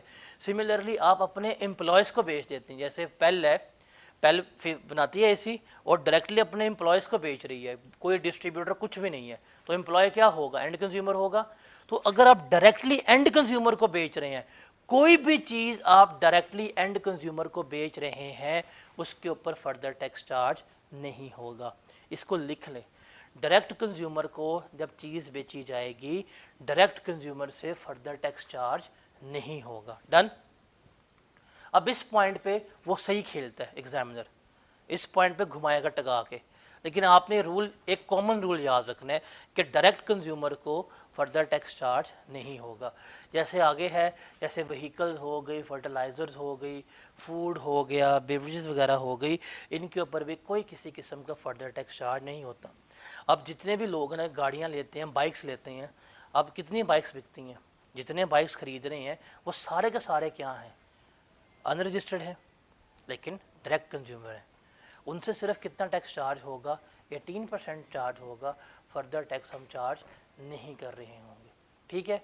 اس کے علاوہ تھرڈ اسکیجول کی آئٹم ہے, اس کو بھی ہم آگے ڈسکس کریں گے. انہیں ہم کہتے ہیں ریٹیل آئٹمس. مطلب یہ وہ تمام پروڈکٹس ہیں جن کے اوپر قیمت لکھی ہوتی ہے, جیسے جوس کا ڈبہ ہو گیا, یہ شیمپو, سرف وغیرہ, ان کے اوپر بھی کوئی کسی قسم کا فردر ٹیکس چارج نہیں ہوتا. ڈن. اس کے بعد آگے چلتے ہیں, جو یہ سٹیل میلٹرز ہوتے ہیں, جو اسکریپ لے رہے ہوتے ہیں اور بنا رہے ہوتے ہیں, میلٹ کر رہے ہیں, یا شپ بریکرز وغیرہ ہے, ان کے اوپر فردر ٹیکس چارج نہیں ہوتا. پھر جو سیکنڈ ہینڈ کلوتھس ہوتے ہیں امپورٹڈ مارکیٹ والے, جس کا آج کل نیا نام آ گیا پری لوڈ آئٹمس جنہیں کہتے ہیں. حالانکہ ہوتا لنڈے کا مال ہے, بٹ وہ تھوڑی سی توہین ہوتی ہے, تو کیا نام دے دیا ان کا؟ پری لوڈ آئٹم یا تھرفٹ آئٹم کہتے ہیں. ایسے ہے کہ نہیں؟ مذاق کے علاوہ آپ جا کے دیکھیں تو بڑا اچھا کاروبار ہوتا ہے ان کا. 200 کی چیز 1200 کے بیچ رہے ہیں, پری لوڈ کا نام لیا ہوا ہے, لوگ عوام خریدی جا رہی ہے. وہی چیز اگر ریڈی پہ لگی ہوئی ہے, کتنی گندی چیز ہے, ہمارا اسٹینڈرڈ کم ہو گیا, اور ساری بائی کون کر رہی ہوتی ہے؟ ایل ای ڈی کلاس کر رہی ہوتی ہے پری لوڈ کے نام سے. مذاق کے علاوہ سب سے اچھا کاروبار ہے اس وقت پاکستان میں, سستے والا. سردی آئیں گی, یہ جا کے نا یہ شاہدرے کے پاس باقاعدہ اترتے ہیں کنٹینرز، جہاں سے پکڑے ایک بنڈل 4,000 روپے کا، اس سے نکلتے ہیں کوئی 600-700 شرٹس نکلتی ہیں، ان کو دھلوائیں، پیج بنائیں انسٹا کا، شروع کر دے بیچنا 500-500 کی پری لو کے نام سے، عوام یوں لے گی۔ اور جو بائر ہوں گے وہ کون سے ہوں گے؟ ڈی ایچ اے والے، ایلیٹ والے، تو غریب بھی نہیں لیتے، امیر لوگ جو ہیں کیا لے رہے ہوں گے؟ پری لوڈ آئٹمس لے رہے ہوتے ہیں، تو ان کے اوپر بھی کیا ہے فردر ٹیکس چارج نہیں ہو رہا ہوتا۔ ابھی ہم پڑھ کے آئے تھے ففتھ اسکیجول گڈس، جو کس میں فال کر رہی تھی؟ زیرو ریٹنگ میں، پڑھی تھی۔ اگر وہ زیرو ریٹڈ گڈس ہیں، اگر ہم وہ کسی ان رجسٹرڈ بندے کو بیچ رہے ہیں، اس کے اوپر بھی فردر ٹیکس وغیرہ چارج نہیں ہوگا۔ سملرلی اگر ہم سپلائز کر رہے ہیں گورنمنٹ کو، سیمی گورنمنٹ اداروں کو، یا اسٹیچوٹری کہتے ہیں سرکاری ادارے جو قانونی ادارے ہوتے ہیں، ان کو سپلائی کریں گے، ان کے اوپر بھی کوئی فردر ٹیکس چارج نہیں ہوگا، بیکاز گورنمنٹ جو ہے وہ سیلز ٹیکس میں رجسٹرڈ نہیں ہے۔ جیسے آئی کیپ ایک ریگولیٹری باڈی ہے، ایس سی سی پی جو ہے ایک ریگولیٹری باڈی ہے، آپ انہیں سپلائی کر رہے ہیں، وہ رجسٹرڈ نہیں ہے، بٹ آپ ان سے کوئی کسی قسم کا فردر ٹیکس چارج نہیں کر رہے ہوں گے۔ Got it? اس کے علاوہ جو وائٹ کرسٹلائن شوگر ہے، چینی کے اوپر کوئی فردر ٹیکس چارج نہیں ہوتا، کبھی لیا سے نہ دکانداروں سے لیا جاتا ہے نہ مینوفیکچرر سے، تو اس کے اوپر کوئی فردر ٹیکس چارج نہیں ہوتا۔ اس کے علاوہ جو فوم ہوتا ہے، جہاں جو اسپرنگ میٹرسز وغیرہ ہوتے ہیں، ان کے اوپر بھی کوئی فردر ٹیکس چارج نہیں ہوتا۔ گدا ہو گیا، فوم ہو گیا، اس طرح کے جو بھی ہاؤس ہولڈ پروڈکٹس ہوتے ہیں، اس کے اوپر فردر ٹیکس چارج نہیں ہوتا۔ سملرلی جو اسٹیل سیکٹر کا ہو گیا یا آئلس وغیرہ ہو گیا، ان کے اوپر بھی فردر ٹیکس چارج نہیں ہوتا۔ اب اس میں سے جو امپورٹنٹ چیزیں یاد کرنے والی ہیں نا، لائک اگر 6 نمبر کا تھیوریٹیکل کویشچن آتا ہے پیپر میں، بتائیں اینی 6 آئٹمس جو اس کے اوپر فردر ٹیکس چارج نہیں ہوگا۔ اب کوئی سی 6 یاد کر لیں، اب یہ سب سے آسان ہے 6 یاد کرنے والی۔ ایک ہو جائے گا الیکٹریسٹی، ایک ہو جائے گا گیس، بیکاز گیس اور الیکٹریسٹی چینج کرنا ہے، باقی سیم ہو گیا۔ پھر یہ آئل یاد کر سکتے ہیں، motor oil, diesel oil, kerosene oil. چوتھا یہ یاد کر لیں good supplied to retailers and consumer. پانچواں یہ آسان ہے، تھرڈ اسکیجول آئٹمس، یہ ہو جائے گا۔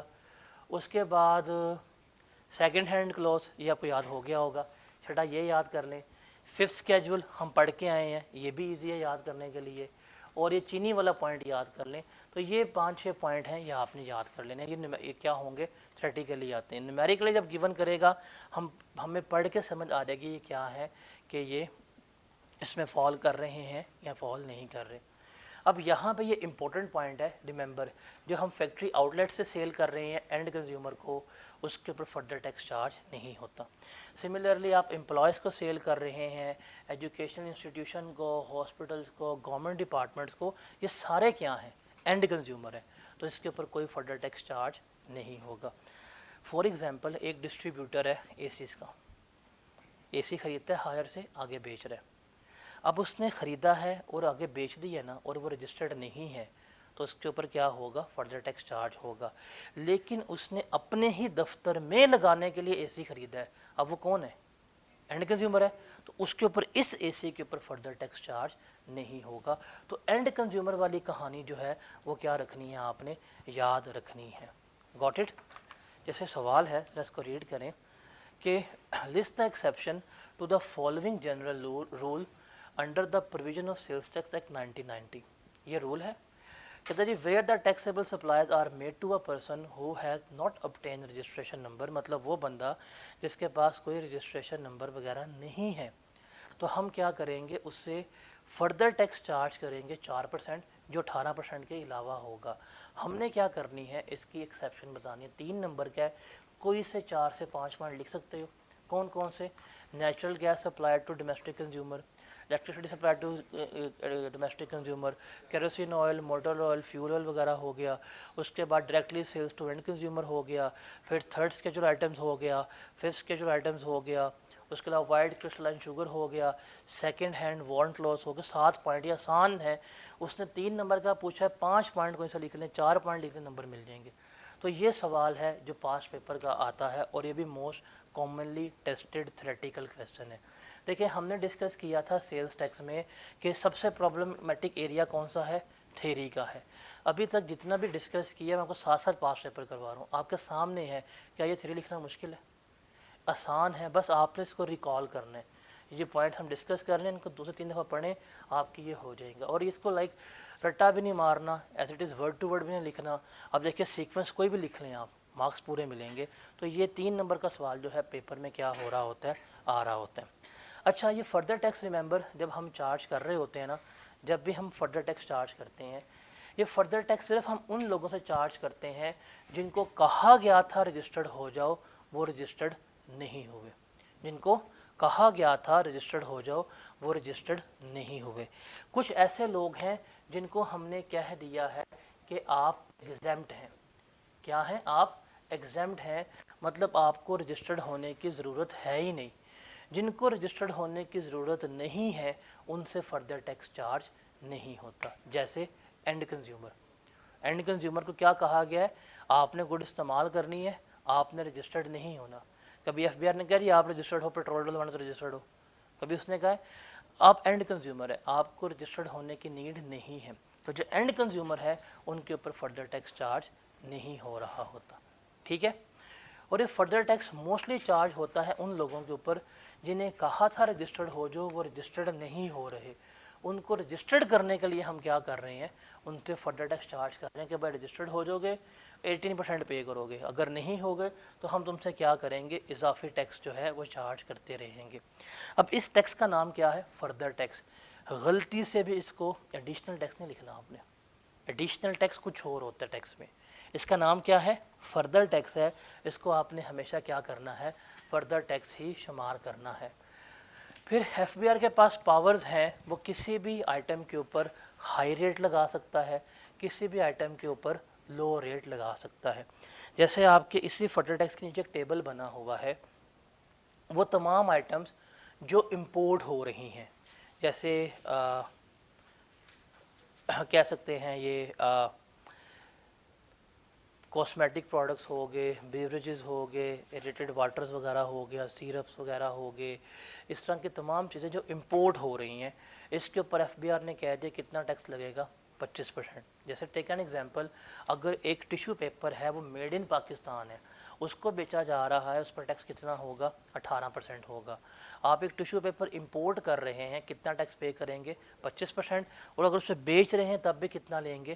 25% لے رہے ہوں گے. آپ لوکل پیپسی بنا کے پی رہے ہیں, بیچ رہے ہیں, کتنا ہوگا؟ 18%. امپورٹ کریں گے 25%.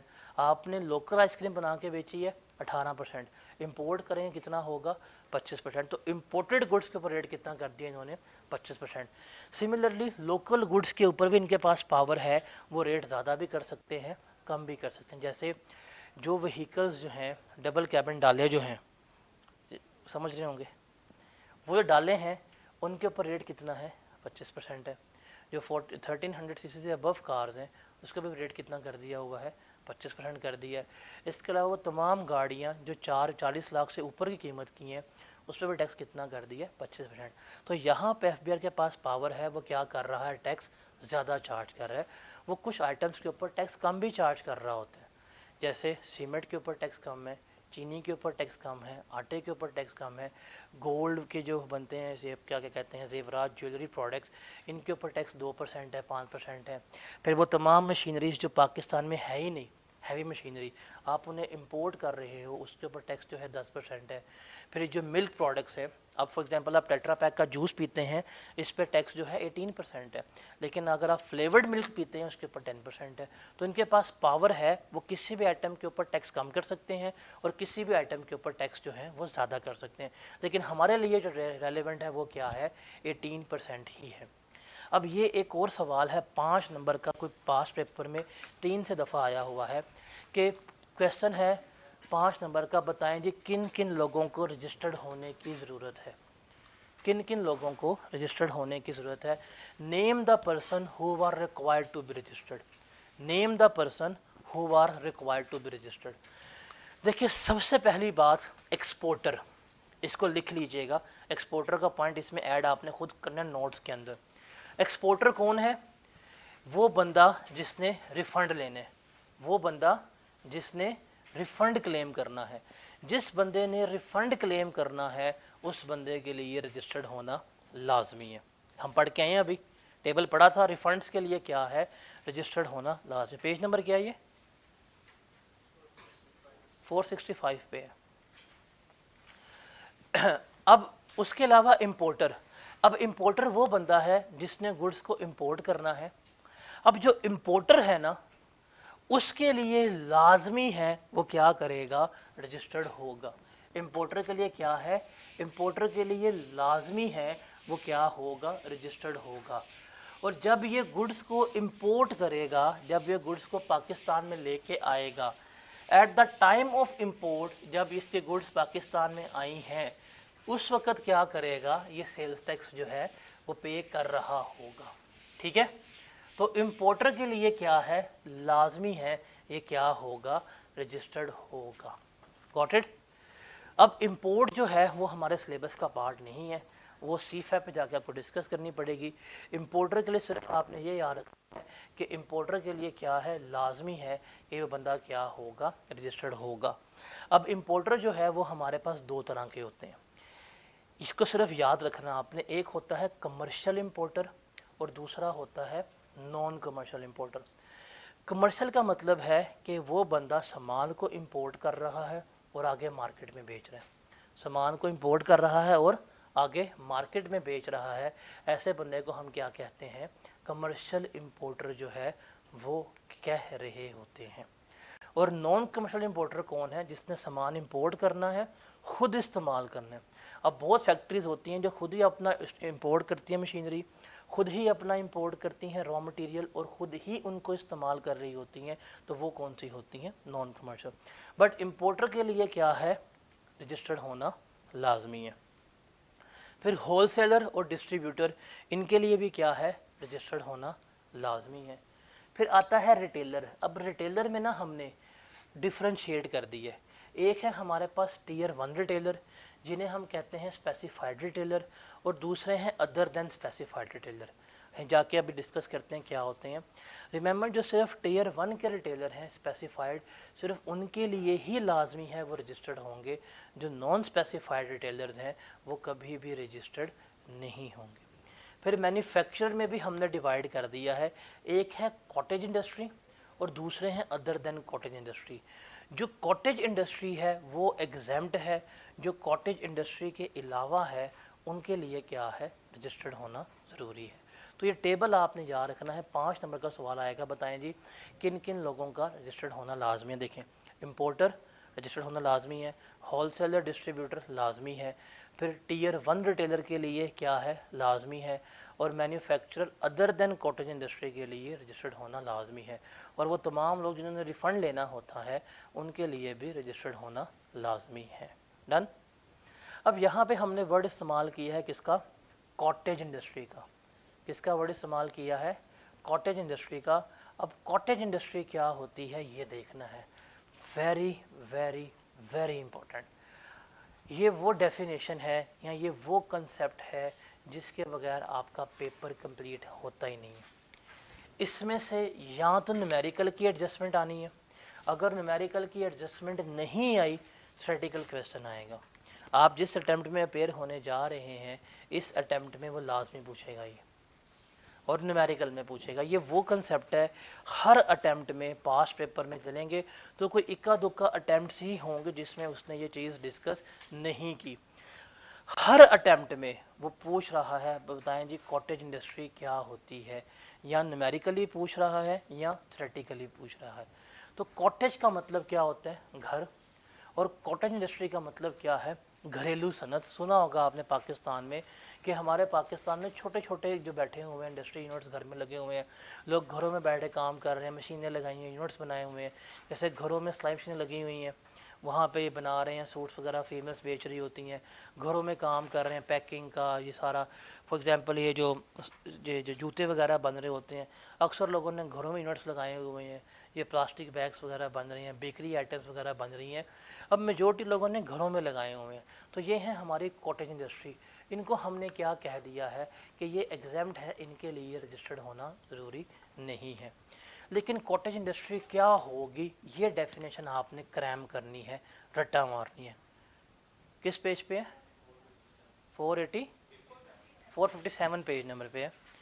इस डेफिनेशन का आपने रट्टा मारना है, कॉटेज इंडस्ट्री क्या होती है, क्रैम करनी है आपने। देखें, कॉटेज इंडस्ट्री का मतलब क्या है, हाईलाइट करते जाना आपने, साथ साथ जो मैं स्क्रीन पे हाईलाइट करूँगा वो भी आपने हाईलाइट करना है पेपर के ऊपर, कि ये बातें जब डेफिनेशन आएगी तो आपने ये बातें जो हैं वो लाजमी लिखनी है। क्या मतलब है कि कॉटेज इंडस्ट्री का मतलब क्या है, कि ये क्या है, मैन्युफैक्चरिंग कंसर्न है। क्या है ये, मैन्युफैक्चरिंग कंसर्न, कि ये मैन्युफैक्चरिंग कर रहा है, सर्विस प्रोवाइडर इसमें नहीं आते, इसमें सिर्फ कौन आएंगे, लोग मैन्युफैक्चरर्स आ रहे होंगे, और वो मैन्युफैक्चरर जो ये सारी कंडीशंस को फुलफ़िल करेगा। क्या, इन सारी कंडीशंस को फुलफ़िल करेगा, तो वो किस में फॉल करेगा, कॉटेज इंडस्ट्री में फॉल कर रहा होगा। अब वो कंडीशंस क्या है, रिमेंबर, उसके पास कोई इंडस्ट्रियल कनेक्शन गैस का या बिजली का नहीं होना चाहिए। पहली कंडीशन क्या है, कि उस मैन्युफैक्चरर के पास कोई इंडस्ट्रियल गैस का, कोई इंडस्ट्रियल बिजली का कनेक्शन नहीं होना चाहिए। डन। डोमेस्टिक मीटर हो चलेगा, घरों के मीटर लगे हुए हैं उनमें काम हो रहा है, चल रहा है। इंडस्ट्रियल मीटर नहीं होना चाहिए। दूसरा, लोकेशन कहाँ पे होनी चाहिए, लोकेटेड इन रेजिडेंशियल एरिया, रिहायशी इलाके में। ये जो इंडस्ट्रियल एरियाज़ हैं इनमें नहीं होनी चाहिए। तीसरा, कि उसकी टोटल लेबर फोर्स, जो टोटल मुलाजमीन है, वो 10 से ऊपर कभी भी नहीं जाने चाहिए। जो लेबर है वो मैक्सिमम कितनी होनी चाहिए, 10 होनी चाहिए। और जो एनुअल टर्नओवर है, एनुअल टर्नओवर का मतलब है सालाना सेल्स, 12 महीने की सेल्स, जो उसकी 12 महीने की सेल्स हैं वो 8 मिलियन से 80 लाख से ज़्यादा नहीं होनी चाहिए। कोई भी मैन्युफैक्चरर अगर इन तमाम कंडीशंस को फुलफ़िल कर रहा होगा, हम उसे क्या कहेंगे, कॉटेज इंडस्ट्री कहेंगे। और जो कॉटेज इंडस्ट्री है उसके लिए रजिस्टर्ड होना लाजमी नहीं है, बल्कि वो क्या है, एग्जेम्प्ट है, उसको रजिस्टर्ड होने की ज़रूरत ही नहीं है। गॉटेड। तो ये डेफिनेशन इंतहा की इंपॉर्टेंट है। अब पेपर में न्यूमेरिकली बड़ा आसान होता है, न्यूमेरिकली कह देगा जी आपने सेल्स की हैं कॉटेज इंडस्ट्री को, क्या कहेगा, सेल्स की हैं कॉटेज इंडस्ट्री को। जब कॉटेज इंडस्ट्री है ही एग्जेम्प्ट, ये रजिस्टर्ड ही नहीं है, तो जब हम सेल्स करेंगे कॉटेज इंडस्ट्री को, तो रिमेंबर हम सिर्फ इनसे क्या लेंगे, नॉर्मल टैक्स लेंगे 18%, कॉटेज इंडस्ट्री से 4% फर्दर टैक्स चार्ज नहीं होगा। ठीक है, सिर्फ न्यूमेरिकली ये पॉइंट है। अगर हमने कॉटेज इंडस्ट्री से परचेजिंग की है तो हमने तो इनको टैक्स पे नहीं किया होगा, बिकॉज चूंकि ये एग्जेम्प्ट है, ये टैक्स ले नहीं सकती, ये एग्जेम्प्ट है, ये कभी भी टैक्स वगैरह ले नहीं सकते। मसला कहाँ पे आएगा, थ्योरेटिकली 4 नंबर की डेफिनेशन पास पेपर में मिलेगी, 5 नंबर की मिलेगी, इसमें से आपको केस सिनेरियोज जो हैं वो भी मिल रहे होंगे, तो इसको रट्टा मारना है। अब आसान है, क्या होती है आपने साहब पढ़नी है, क्या है कॉटेज इंडस्ट्री, मैन्युफैक्चरिंग कंसर्न, जो ये कंडीशंस फुलफिल करिए, कौन कौन सी, डजंट हैव अ इंडस्ट्रियल और गैस कनेक्शन और electricity connection, not located in residential area, total labour less than 10, total turnover less than 8 million. तो 4 बातें हैं। नंबर 1, बिजली या गैस का मीटर इंडस्ट्रियल नहीं है, लोकेटेड कहाँ पे है, रेजिडेंशियल एरिया में, लेबर कितनी है 10 से कम, टर्नओवर कितना है 8 से कम। तो ये चीज़ याद करके यहाँ से उठे, लेबर कितनी है 10 से कम, टर्नओवर कितना है 8 से कम, लोकेशन क्या है रेजिडेंशियल, और कोई इंडस्ट्रियल गैस का कनेक्शन वगैरह नहीं है। तो अगर कोई इन सारी कंडीशंस को फुलफिल करेगा तो वो cottage industry. For example labour 12 हो जाए, फिर ये कॉटेज इंडस्ट्री शुमार नहीं होगी। टर्नओवर 8 मिलियन है, 85 लाख हो गया, फिर ये कॉटेज इंडस्ट्री शुमार नहीं होगी। सारी कंडीशंस का फुलफिल होना लाजमी है। कौन कौन सी कंडीशन जरा बोले ऊंची बताएं, और लोकेटेड कहाँ पे हो, लेबर कितनी हो, और टर्नओवर। अब ये पास पेपर का सवाल है, one of the worst attempted question है ये। ज़रा पढ़ के बताएं क्या जवाब इसका होना चाहिए, मैंने सोच के बताना इसका जवाब क्या होना चाहिए।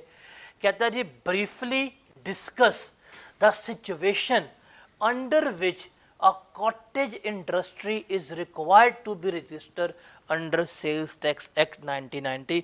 बताएं वो कौन सी कंडीशंस हैं जिसके तहत कॉटेज इंडस्ट्री को रजिस्टर्ड होना पड़ेगा सेल्स टैक्स एक्ट के मुताबिक। जी बस ये लिख के आएंगी। पेपर में क्या लिख के आएंगी? पेपर में क्या लिख के आएंगी? जो पेपर में जवाब लिखना है मुझे वो बताना है आपने, बताएं। वो ये लिखेंगी those four condition who were which were given in the book, ये लिख के आएंगी। सेंस चेंज करने कैसे?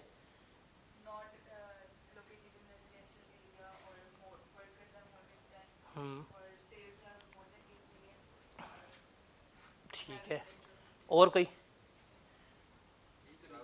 ये मतलब जवाब तो यही है ना कि वो कंडीशन फुलफिल ना हो तो रजिस्टर्ड होगी। अब लिखना कैसे है? सिंपल सा बताऊं, जाके लिखें डेफिनेशन पहले। ये क्या लिखें? डेफिनेशन लिख दें कि कॉटेज इंडस्ट्री क्या होती है? मैन्युफैक्चरिंग कंसर्न, कनेक्शन इंडस्ट्रियल नहीं होना चाहिए, लोकेशन कहाँ पे हो, रेजिडेंशियल, लेबर 10 से कम हो और टर्नओवर 8 से कम हो। ये लिखा। नीचे लाइन लिख दे, if any of the above condition does not fulfilled या does not meet then cottage industry is required to be registered. तो खुद से मतलब इसको नेगेटिव करने ना बैठिएगा। आसान तरीका क्या है, इसी को लिख दें, नीचे एक लाइन लिख दें इजाफी कि जो मैंने ऊपर बातें बताई हैं अगर इसमें से कोई एक बात भी कंप्लीट ना हुई तो इसे क्या होना पड़ेगा? रजिस्टर्ड होना पड़ेगा। ठीक है। अब ये सवाल जितना आसान है इसमें से मार्क्स सिक्योर करना उतना ही मुश्किल हो गया था। क्यों? लिखना कैसे है वो प्रॉब्लम था। अब सबको पता है यार, समझ आ रही है पढ़ के कि अगर कंडीशन फुलफिल ना हुई तो क्या होना पड़ेगा? रजिस्टर्ड। बट बच्चे लिख नहीं पाए थे। तो इस तरह का सवाल लिखने का सबसे आसान तरीका क्या होता है? लिखो डेफिनेशन, नीचे एक लाइन लिख दें कि जो ऊपर जो मैंने 4 पॉइंट लिखे हैं अगर इसमें से कोई भी एक पॉइंट लैप्स हो गया, कोई भी एक पॉइंट कंप्लीट ना हुआ तो इसे हम क्या करवाएंगे? रजिस्टर्ड होना पड़ेगा। क्लियर है ये? तो ये कॉटेज इंडस्ट्री है।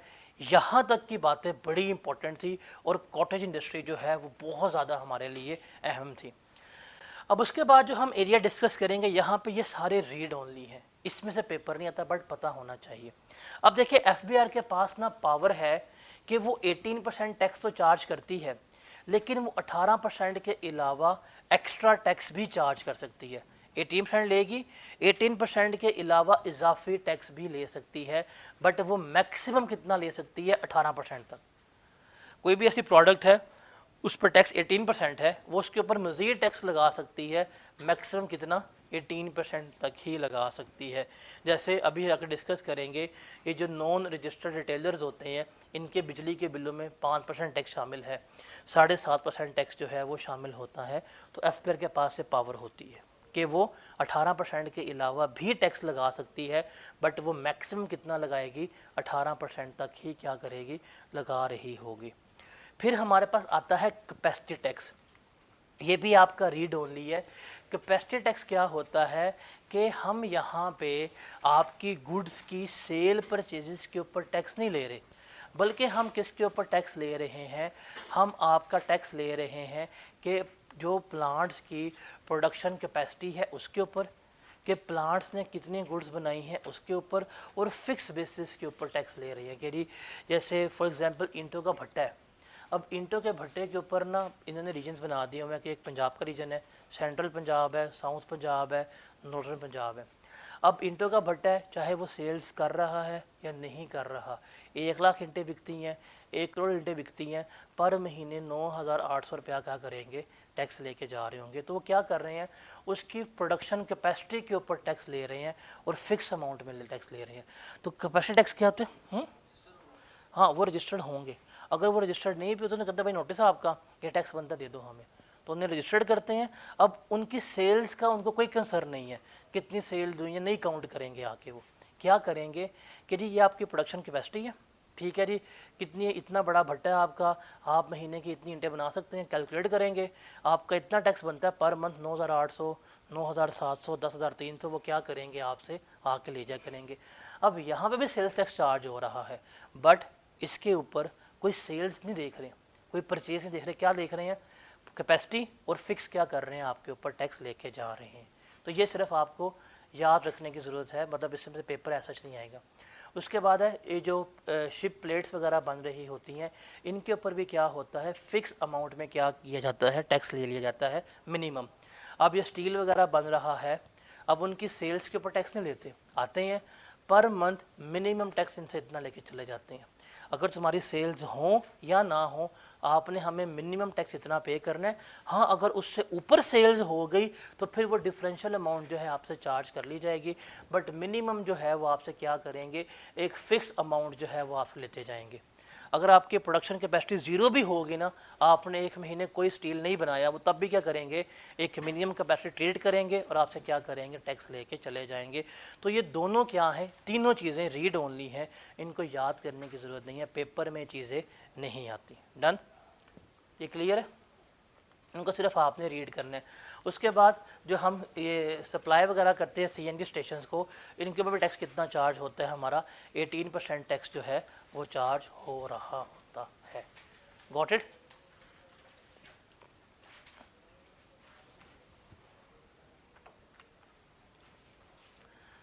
ये क्लियर है?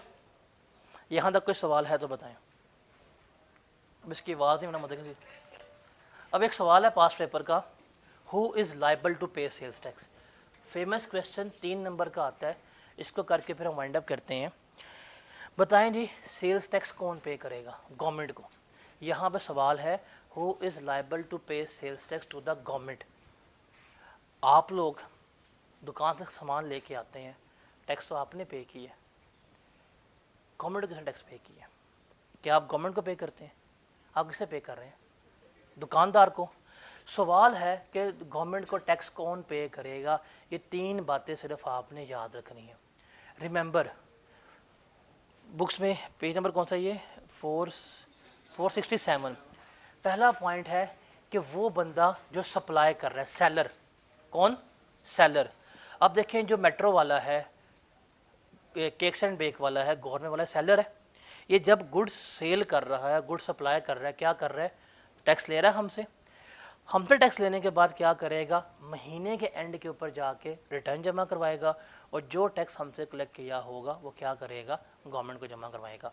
तो गवर्नमेंट को टैक्स कौन पे कर रहा है? Seller, the person who is supplying goods. जो गुड्स को बेच रहा है वो क्या कर रहा है, गवर्नमेंट को टैक्स जमा करवा रहा है। हम नहीं करवा रहे, हम किसको दे रहे हैं टैक्स?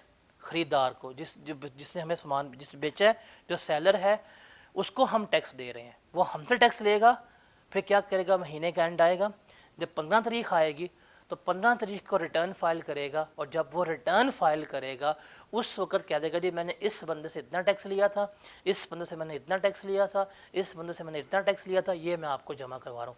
तो कौन टैक्स जमा कराएगा गवर्नमेंट को? सेलर। कौन? सेलर। ये अच्छी वर्ड में लिखना है तो आप इसको लिखें, the person who supplies goods. क्या लिखेंगे? सेलर वही है कि जो गुड्स को सप्लाई करता है, बट अच्छी लैंग्वेज क्या होगी, the person who supplies goods. वो क्या करेगा, गवर्नमेंट को टैक्स जमा करवा रहा होगा, क्योंकि वो टैक्स मेरे से ले रहा है। अब जो यूरो स्टोर वाला है उसका टैक्स किससे लिया है? मेरे से लिया है। गवर्नमेंट वाला टैक्स किससे लिया है? मेरे से लिया है। टैक्स मैंने पे किया है, बट किसको किया है? उस सेलर को। वो मेरे से टैक्स लेके क्या करेगा, गवर्नमेंट को पे कर रहा होगा। फिर दूसरा, जो बंदा गुड्स को इम्पोर्ट कर रहा होगा, जो बंदा गुड्स को इंपोर्ट कर रहा होगा, जब बंदा गुड्स को इंपोर्ट करता है, जब जाता है वेयर हाउस पे क्लियरेंस के लिए, उस वक्त वो क्या करेगा, टैक्स अपना पे कर रहा होगा। और तीसरा, वो बंदा जो टैक्सेबल सर्विसेज प्रोवाइड कर रहा है। अब रेस्टोरेंट सर्विसेज दे रहा है आपको, बिल आता है, टैक्स लेता है, अब वो सर्विस प्रोवाइडर है, उसने आपको सर्विसेज दी हैं, जो उसने टैक्स लिया वो क्या करेगा, गवर्नमेंट को जमा कराएगा। तो सर ये 5 नंबर का सवाल है, क्या ये मुश्किल है? 3 बातें हैं। Who is liable to pay sales tax, बताएं। Service provider, person who is importing the goods, और the person who is supplying the goods. Supplier of goods, importer of goods और सर्विस प्रोवाइडर, ये क्या करेगा, आपका टैक्स जो है पे कर रहा होगा। और टैक्स पे करना कब है? टैक्स पे कौन करेगा? सर्विस प्रोवाइडर, गुड्स को इंपोर्ट करने वाला और गुड्स को सप्लाई करने वाला। Supply of goods, import of goods और प्रोवाइडिंग ऑफ सर्विसेज, ये लोग जो हैं क्या करेंगे, टैक्स पे करेंगे। अब टैक्स पे कब किया जाएगा? रिमेंबर, जब गुड्स इंपोर्ट होंगी ना, at the time of import of goods, जब आप गुड्स को इंपोर्ट कर रहे हैं, आप क्या कर रहे हैं, उस वक्त टैक्स पे कर रहे हैं। जब आप गुड्स को इंपोर्ट कर रहे हैं, जब आप कस्टम ड्यूटी पे कर रहे हैं, आप उस वक्त क्या करेंगे, टैक्स पे करेंगे। और दूसरा, जब आप हर महीने रिटर्न जमा करवा रहे हैं, अब क्या करेंगे, टैक्स पे करेंगे। अब रिटर्न जमा करवाने की डेट क्या होती है, 15। तो हर महीने जब आप रिटर्न जमा करवा रहे होते हैं, आप क्या करेंगे, उस वक़्त टैक्स पे कर रहे होंगे। ठीक है। तो ये दो कॉमन क्वेश्चन हैं जो हमने डिस्कस करने होते हैं, जो पैरेलली आ रहे होते हैं, और बड़े इजी और बड़े आसान क्वेश्चन है। पहला क्वेश्चन है, who is liable to pay sales tax, कौन कौन टैक्स पे करेगा, a person, supplier of goods, दूसरा इम्पोर्टर ऑफ गुड्स, उसके अलावा सर्विस प्रोवाइडर जो है वो क्या कर रहा होगा, वो गुड्स को पे कर रहा होगा। और 5 नंबर का सवाल है, और ये बच्चों ने लाइक इसमें जब आता है पेपर में कहानियाँ करवा रहे होते हैं। अब इसमें मोस्ट कॉमन जो मिस्टेक होती है वो क्या होती है, कि person who buys the good वो टैक्स पे करेगा। गलत है ये। आप सामान खरीद के आए हैं, आपने कब गवर्नमेंट को टैक्स पे किया, अभी जाके आप पेट्रोल डलवाएंगे, कहाँ टैक्स गवर्नमेंट को पे किया, आपने पे किया। रास्ते में कोई चीज़ लेंगे, कोई टैक्स पे गवर्नमेंट को कर रहे हैं, आप गवर्नमेंट को टैक्स पे नहीं कर रहे। हम गवर्नमेंट को टैक्स कोई भी पे नहीं कर रहे। हम किससे पे कर रहे हैं, जिससे सामान खरीदा है। जो जिससे ख़रीदा है वो क्या करेगा, वो हमारे बिहाफ के ऊपर गुड्स को बाय करेगा, और वो हमारे बिहाफ पे टैक्स कलेक्ट करेगा, और क्या कर रहा होगा, हुकूमत को पे कर रहा होगा। तो ये पॉइंट याद रखने। फिर जो बंदा गुड्स को इंपोर्ट करेगा वो क्या करेगा, टैक्स को पे कर रहा होगा। और जो बंदा सर्विसेज प्रोवाइड करेगा वो बंदा क्या कर रहा होगा, टैक्स को पे कर रहा होगा। तो 3 बातें कौन कौन सी, सप्लायर ऑफ गुड्स, इंपोर्टर और सर्विस प्रोवाइडर। और टैक्स कब पे होगा, जब गुड्स इंपोर्ट हुई हैं, जब हम कस्टम ड्यूटी पे कर रहे हैं उस वक्त टैक्स पे किया जाएगा, या जब हम रिटर्न फाइल कर रहे हैं हर मंथ उस वक्त क्या किया जाएगा, टैक्स पे किया जा रहा होगा। क्लियर है। तो दिखाना हैंडआउट्स। आज हमने जो चीज़ें डिस्कस की हैं, आज बहुत ही इंपॉर्टेंट डिस्कस की हैं। आपने सिंपल क्या करना है, घर जाके इन्हीं चीज़ों को डिस्कस आउट करना है, इनको रीड कर लेना है। जैसे पेज नंबर 464 ये हमारा पूरा हो गया, 465 जो है ये हमारा पूरा हो गया। फर्दर टैक्स जो है उसकी एक्सेप्शन हमने देखी है। फिर 466 के ऊपर ये हायर रेट भी देख लिया कि 25% किसके ऊपर लगता है, रिड्यूस। अच्छा ये जो है ना, ये रिड्यूस रेट्स वाला 466 पर लिखा हुआ है, इसके आगे लिख लें ये रीड ओनली है, इसके ऊपर लिख लें ये रीड ओनली है। इसको याद नहीं करना, वो ना हो कि आप याद करने बैठ जाए CBU के ऊपर 12% है, नहीं, सिर्फ पढ़ लें ताकि आपको अंदाज़ा हो कि गवर्नमेंट टैक्स कम भी लगा सकती है।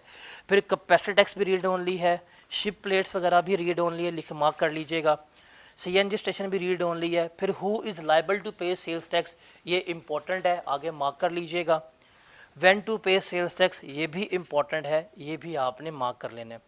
फिर हमारी 467 के ऊपर जो है ज़ीरो रेटेड सप्लाईज, ये कंप्लीट हो गई हैं। रिफ़ंड का प्रोसेस जो है वो भी इम्पोर्टेंट है, उसका रिफ़ंड के प्रोसेस में पॉइंट नंबर 3 जो है ये ज़रा आप लोगों ने देख लेना है। ठीक है।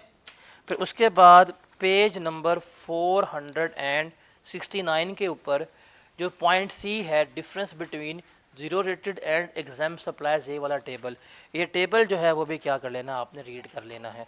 तो आज हमने इतना ही डिस्कस किया है, कल हम यहाँ से ऑनवर्ड चलेंगे। चीज़ें जो हमने डिस्कस की हैं आज ये बहुत इंपॉर्टेंट है, और यही क्या होती हैं, मोस्ट फ्रिक्वेंटली पेपर में पूछी जा रही होती हैं। अगर आप आज का लेक्चर बाद में रिकॉल करेंगे, देखेंगे भी, तो हमने आज कोई अच्छे खासे 7 पास पेपर भी डिस्कस किए हैं जो इन टॉपिक के साथ थ्योरेटिकली क्वेश्चंस आ रहे थे। तो इनको एक दफ़ा ना रीड आउट कर लीजिएगा नोट से, ताकि आपको कल समझ आ रही हो। और कल मैंने सुनना है, पहले जैसे मैंने आज सुने, आप समझ लें कि मैं कभी भी किसी भी दिन सरप्राइजिंगली क्या कर सकता हूँ, आप चीज़ों को सुन सकता हूँ।